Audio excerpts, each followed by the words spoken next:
یہ سوال ہی نہیں کہ ہم میلاد مناتے ہیں، یہ بتائیے کہ میلاد کیوں نہ منائیں؟ آپ کوئی ایویڈنس ہے ان قرآن کے اندر منع ہے؟ جواب آتا نہیں۔ احادیث مبارکہ میں منع ہے؟ جواب آتا نہیں۔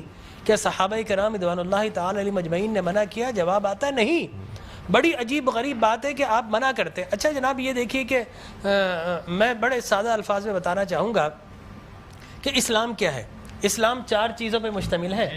حضور نے جو فرمایا وہ اسلام ہے، حضور نے جو کیا وہ اسلام ہے، اور حضور نے جس سے منع کر دیا وہ اسلام ہے، اور حضور نے جس سے منع نہیں کیا وہ بھی اسلام ہے۔ لہٰذا اگر کوئی آج کسی چیز کو منع کرتا ہے، اس کا مطلب یہ ہے کہ وہ اسلام کے منہ میں اپنی بات ڈال رہا ہے۔ اب نہ اللہ سے بھول ہوئی نہ رسول سے بھول ہوئی، قیامت تک کی ساری ناجائز چیزوں کو قرآن مجید اور احادیث نبویہ میں بڑے بڑے بورڈ لگا دیے گئے کہ these are the prohibited thing, یہ حرام ہے، یہ حرام ہے، یہ حرام ہے، بڑے بڑے بورڈ لگا دیجیے۔ اور دیکھیں طریقہ اور اصول بھی یہی ہے کہ ہر جائز چیز کا نہیں بتایا جاتا۔ مثال کے طور پر اگر آپ کو کہیں جانا ہے تو آپ نے کبھی زندگی میں بورڈ نہیں دیکھا ہوگا کہ الاؤ ہے ادھر آ جائیے، یہ کہیں نہیں لکھا ہوگا۔ ناٹ الاؤڈ ہوگا وہاں ضرور لکھا، جہاں ناٹ الاؤڈ ہوگا، پروہیبٹڈ ایریا ہوگا، وہاں پر بورڈ لگا ہوگا کہ یہاں داخلہ منع ہے۔ لہٰذا قرآن و احادیث میں بھی بڑے بڑے بورڈ لگا دیے، یہ حرام، یہ حرام، یہ حرام۔ اور مجھے کہنے دیے ڈاکٹر صاحب، اللہ کا نبی بنیادی طور پر ہر جائز کام کروانے نہیں آتا، بالکل نہیں۔ دراصل اللہ کا نبی ہر ناجائز کام سے روکنے کے لیے آتا ہے۔ اگر جائز کام کی اگر جائز کام کروانے آتا اور جائز کی فہرست بنتی تو قرآن 30 پاروں پہ ہی 30,000 پارے بھی کم پڑ جاتے کہ یہ بھی جائز، یہ بھی جائز، یہ بھی جائز، یہ بھی فہرست، ایک پوری فہرست بن جاتی۔ کہاں تک ہم قرآن حفظ کرتے؟ لہٰذا قرآن کے اندر اللہ کو جو ناپسند چیز ہے ان کا بیان ہے، اللہ کو جو پسند ہے ان کا بیان ہے۔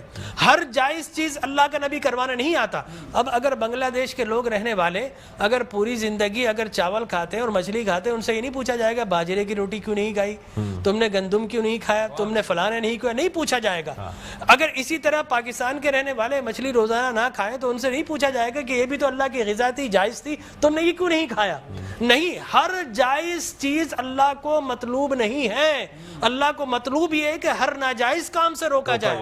لہٰذا اللہ کے پیارے حبیب نے قیامت تک کی ساری ناجائز چیزوں سے منع کر دیا، نہ اللہ سے بھول ہوئی معاذ اللہ، نہ رسول سے بھول ہوئی، دین مکمل ہو گیا۔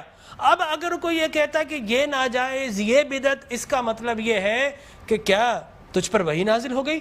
باب نبوت تو بند ہو چکا ہے، اب تو کس بنیاد پر کر رہا ہے؟ دیکھیے اب کس بنیاد پر تم منع کر رہے ہو۔ اور میں آپ کو بتاؤں ڈاکٹر صاحب، یہ دین کا مسلمہ اصول ہے کہ کسی چیز کے جواز کے لیے کوئی ضعیف حدیث بھی کافی ہے، لیکن کسی چیز کے حرام یا بدعت ہونے کے لیے قرآن اور احادیث کی نص قطعی چاہیے آپ کو، اور حدیث متواترہ چاہیے، اس کے بغیر آپ کسی چیز کو حرام نہیں کر سکتے۔ اس لیے کہ اسلام گلا گھونٹنے کے لیے نہیں آیا، اسلام تو راحتیں دینے کے لیے آیا ہے۔ لہٰذا جو ناجائز چیزیں تھی اسلام نے وہ منع کر دی 1400 سال پہلے۔ اب اگر کوئی کہتا ہے کہ جناب آپ میلاد کیوں مناتے ہیں، تو میں کہتا ہوں یہ سوال ہی نہیں، بڑے احمق لوگ ہیں جو جائز کی دلیل مانگ رہے ہیں۔ ارے بھائی دلیل تو ناجائز کی ہوتی ہے، لہٰذا آپ ناجائز کی دلیل دیجئے کہ قرآن میں منع کیا کہ احادیث میں، بلکہ اب میں یہ کہتا ہوں اس بات کے بعد آپ قرآن پڑھیے، اللہ تبارک و تعالی نے 5 نبیوں کا میلاد قرآن میں بیان کیا ہے۔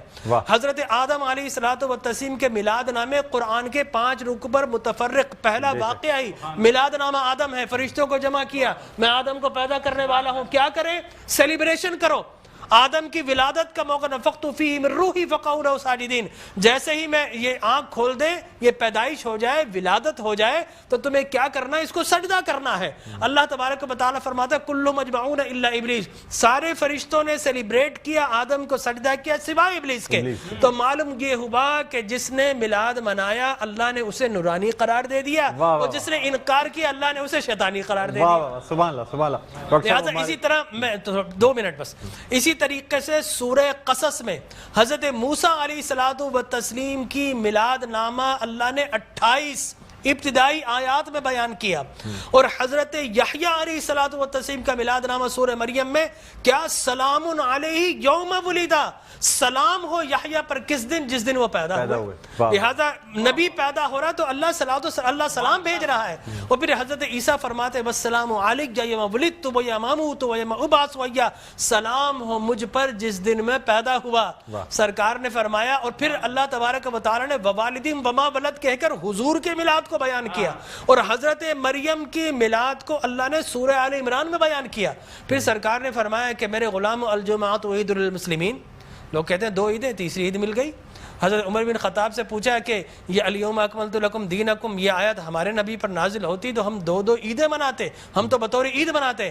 حضرت عمر نے حضرت ابن عباس دونوں سے احادیث فرمایا میاں تم ایک عید کی بات کر تو ہماری تو 2 3 عیدیں تھی اس دن. وہ یوم عرفہ تھا مسلمانوں کی عید کے دن، وہ جمعۃ المبارک تھا مسلمانوں کی عید کے دن، وہ تکمیل دین کا دن تھا، وہ مسلمانوں کی عید کا دن ہے.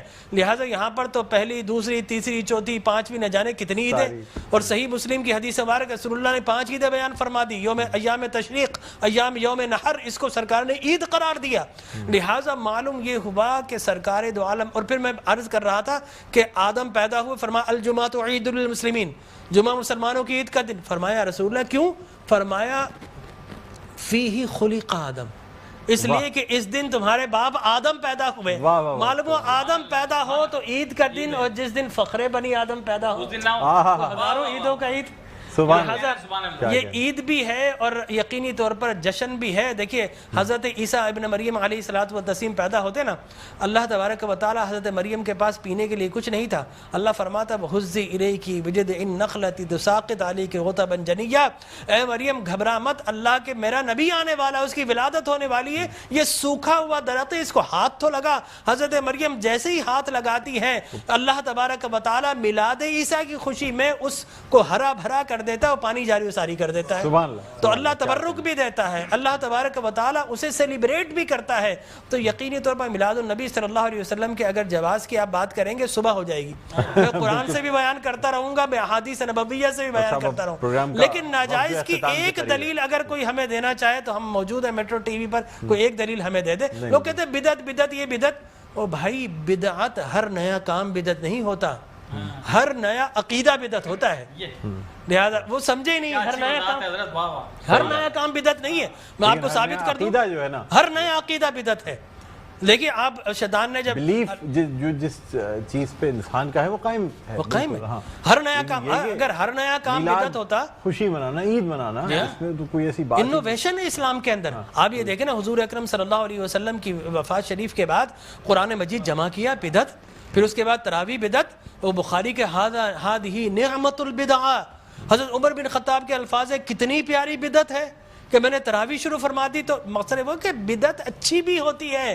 صحابہ کرام بدعت حسنہ بھی ہے، بدعت مذمومہ بھی ہے. اور مذمومہ بدعت کیا؟ اچھی چیز کو مٹا دینا.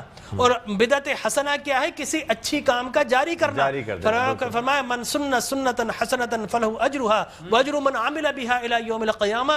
جو کسی اچھی سنت، اچھے کام کو جاری کرتا ہے، اس کے بعد قیامت تک اگر لوگ اس کام کو جاری رکھیں تو اس بگنر کو اللہ تبارک و تعالی اجر و ثواب عطا فرماتا ہے. ہماری ٹرانسمیشن کا